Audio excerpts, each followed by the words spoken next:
How to cover A love bite. দেখেন জিনিসটা দেখতে এবং শুনতে অনেক বেশি ফানি মনে হলেও অনেক ব্রাইডরা কিন্তু আমাদের কাছে এই জিনিসটা নিয়ে আসে। এই যে দেখেন আপনার সামনেই কিন্তু এখন একটা প্রমাণ। সো এইরকম আসলে আপনারা কিভাবে কভার করবেন সেটাই আজকের ভিডিওতে আমি একটু দেখিয়ে দিব। সো প্রথমেই আপনারা যেহেতু রেড নেজ থাকবে, সো একটা গ্রিন কালার কারেক্টর নিয়ে যেই এরিয়াতে প্রবলেম সেই প্রবলেমেটিক এরিয়াতে আপনারা ড্যাব ড্যাব করে অ্যাপ্লাই করে নেবেন এবং তারপর স্কিন টোনের একটা কনসিলার নিয়ে এটাকে কারেক্টিং করতে হবে। স্কিন টোনের কনসিলার দিয়ে এখানে হাত দিয়ে আমি প্রথমে ট্রাই করেছি, বাট আমার কাছে মনে হয়েছে যে এটা ব্রাশ দিয়েই সুন্দর হবে।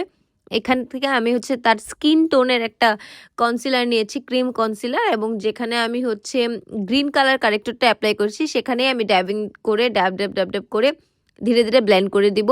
এবং এটা কিন্তু এমনভাবে ব্লেন্ড করতে হবে যেন একটা লেয়ারের উপর আরেকটা লেয়ার থাকে, এবং আপনাকে খেয়াল রাখতে হবে লেয়ারিং যখন করবেন তখন নিচ থেকে যেন গ্রিন কালার কারেক্টরের এরিয়াটা না সরে যায়। এবং আপনারা দেখতেই পাচ্ছেন আমি কি সুন্দর করে একটার উপর আরেকটা ড্যাব ড্যাব করে আমি ব্লেন্ড করছি, এবং আপনারা কিন্তু এইভাবেই ব্লেন্ড করবেন। তারপর আপনারা হালকা পাউডার দিয়ে এই এরিয়াটা হচ্ছে সেট করে দিবেন।